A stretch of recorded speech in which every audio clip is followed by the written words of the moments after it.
بسم اللہ الرحمن الرحیم۔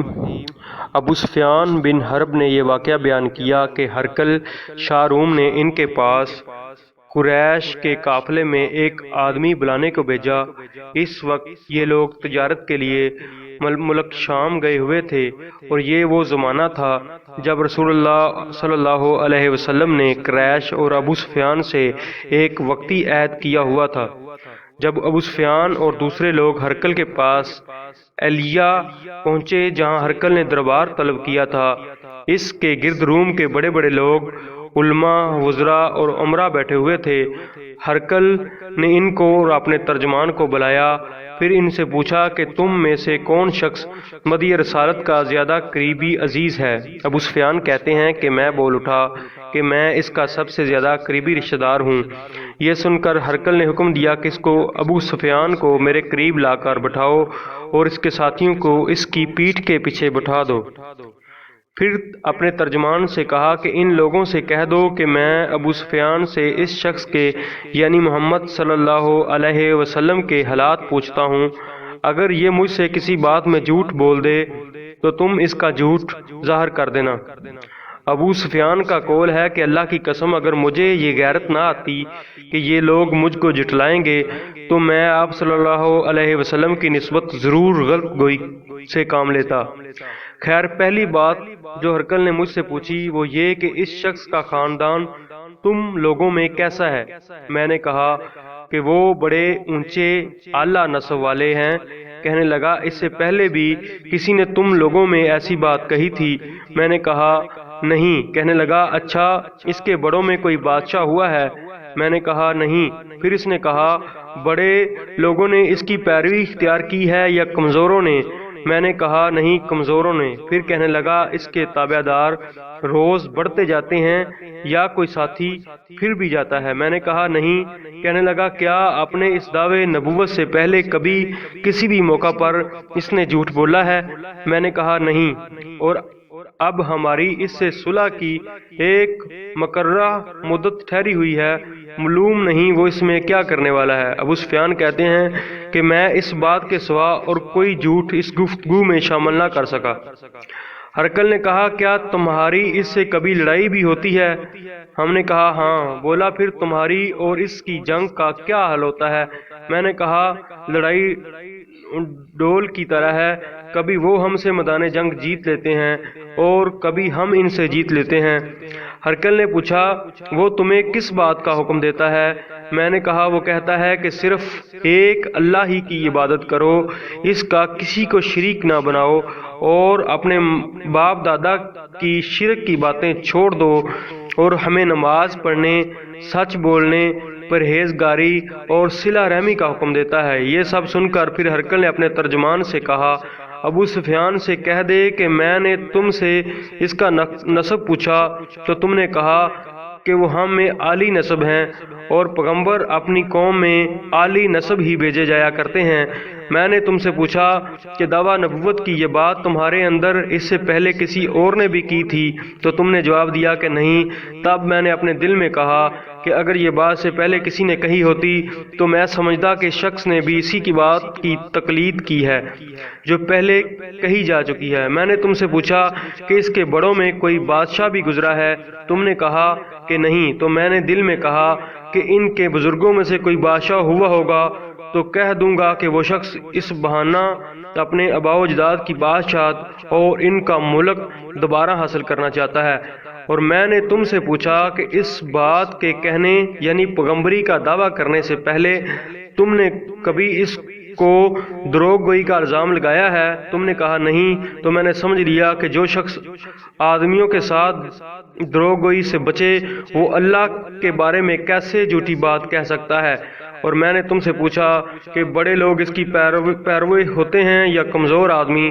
تم نے کہا کمزوروں نے اس کی تباہ کی ہے، تو دراصل یہی لوگ پیغمبروں کی متبعین ہوتے ہیں۔ اور میں نے تم سے پوچھا کہ اس کے ساتھی بڑھ رہے ہیں یا کم ہو رہے ہیں؟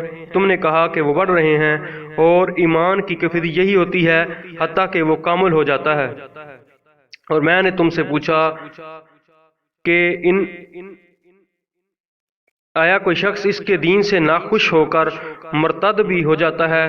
تم نے کہا نہیں، تو ایمان کی خاصیت بھی یہی ہے کہ جن کے دلوں میں اس کی مسرت رچ جائے بس وہ اس سے لوٹا نہیں کرتے۔ اور میں نے تم سے پوچھا کہ آیا وہ کبھی عہد شکنی کرتے ہیں؟ تو تم نے کہا نہیں، پیغمبروں کا یہی حال ہوتا ہے، وہ عہد کی خلاف ورزی نہیں کرتے۔ اور میں نے تم سے کہا کہ وہ تم سے کس چیز کے لیے کہتے ہیں؟ تو تم نے کہا کہ وہ حکم دیتے ہیں کہ اللہ کی عبادت کرو، اس کے ساتھ کسی کو شریک نہ ٹھہراؤ، اور تمہیں بتوں کی پرستش سے روکتے ہیں، سچ بولنے اور پرہیزگاری کا حکم دیتے ہیں۔ لہذا اگر یہ باتیں جو تم کہہ رہے ہو سچ ہیں تو عنقریب وہ اس جگہ کا مالک ہو جائے گا جہاں میرے یہ دونوں پاؤں ہیں۔ مجھے معلوم تھا کہ وہ پیغمبر آنے والا ہے، مگر مجھے یہ معلوم نہیں تھا کہ وہ تمہارے اندر ہوگا۔ اگر میں جانتا کہ اس تک پہنچ سکوں گا تو اس سے ملنے کے لیے ہر تکلیف گوارا کرتا۔ اگر میں اس کے پاس ہوتا تو اس کے پاؤں دھوتا۔ ہرقل نے رسول اللہ علیہ وسلم کو وہ خط منگایا جو آپ نے وحیۃ کلبی رضی اللہ عنہ کے ذریعے حاکم بصرہ کے پاس بھیجا تھا، اور اس نے وہ ہرقل کے پاس بھیج دیا تھا۔ پھر اس کو پڑھا تو اس میں لکھا تھا، اللہ کے نام کے ساتھ جو نہایت مہربان اور رحم والا ہے۔ اللہ کے بندے اور اس کے پیغمبر محمد صلی اللہ علیہ وسلم کی طرف سے یہ خط ہے، شاہ روم کے لیے، اس شخص پر سلام ہو جو ہدایت کی پیروی کرے۔ اس کے بعد میں نے آپ کے سامنے دعوت اسلام پیش کرتا ہوں۔ اگر آپ سلام لے آئیں تو دین و دنیا میں سلامتی نصیب ہوگی، اللہ آپ کو دوہرا ثواب دے گا۔ اگر آپ میری دعوت سے روگردانی کریں گے تو آپ کی رایا کا گناہ بھی آپ ہی پر ہوگا۔ اور اے اہل کتاب، ایک ایسی بات پر آ جاؤ جو ہمارے اور تمہارے درمیان یکساں ہے، وہ یہ ہے کہ ہم اللہ کے سوا کسی کی عبادت نہ کریں اور کسی کو اس کا شریک نہ ٹھہرائیں، اور نہ ہم سے کسی کو اللہ کے سوا اپنا رب بنائے۔ پھر اگر وہ اہل کتاب اس بات سے منہ پھیر لیں تو مسلمانوں، تم ان سے کہہ دو کہ تم مانو یا نہ مانو، ہم تو ایک اللہ کی اطاعت گزار ہیں۔ ابو سفیان کہتے ہیں کہ جب ہرقل نے جو کچھ کہنا تھا کہہ دیا اور خط پڑھ کر فارغ ہوا تو اس کے ارد گرد بہت شور و غوغا ہوا، بہت سی آوازیں اٹھیں اور ہمیں باہر نکال دیا گیا۔ تب میں نے اپنے ساتھیوں سے کہا کہ ابو کبشہ کے بیٹے، نبی کریم صلی اللہ علیہ وسلم کا معاملہ تو بہت بڑھ گیا، دیکھو تو اس نے بنی اصغر روم کا بادشاہ بھی ڈرتا ہے۔ مجھے اس وقت اس بات کا یقین ہو گیا کہ نبی کریم صلی اللہ علیہ وسلم عنقریب غالب ہو کر رہیں گے، حتیٰ کہ اللہ نے مجھے مسلمان کر دیا۔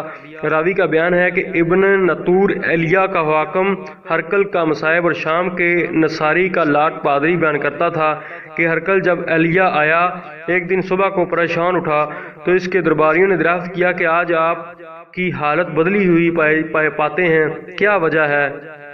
ابن نطور کا بیان ہے کہ ہرقل نجومی تھا، علم نجوم میں وہ پوری مہارت رکھتا تھا۔ اس نے اپنے ہم نشینوں کو بتایا کہ میں نے آج رات ستاروں پر نظر ڈالی تو دیکھا کہ ختنہ کرنے والوں کا بادشاہ ہمارے ملک پر غالب آ گیا ہے، بھلا اس زمانے میں کون لوگ ختنہ کرتے ہیں؟ انہوں نے کہا یہود کے سوا کوئی ختنہ نہیں کرتا، تو ان کی وجہ سے پریشان نہ ہو۔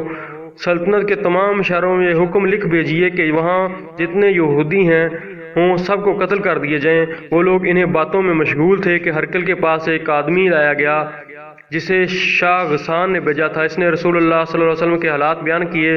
جب ہرقل نے سارے حالات سن لیے تو کہا کہ جا کر دیکھو وہ ختنہ کیے ہوئے ہے یا نہیں۔ انہوں نے دیکھا تو بتلایا وہ ختنہ کیا ہوا ہے۔ ہرقل نے جب اس شخص سے عرب کے بارے میں پوچھا تو اس نے بتلایا کہ وہ ختنہ کرتے ہیں۔ تب ہرقل نے کہا یہی محمد صلی اللہ علیہ وسلم اس کی امت کے بادشاہ ہیں جو پیدا ہو چکے ہیں۔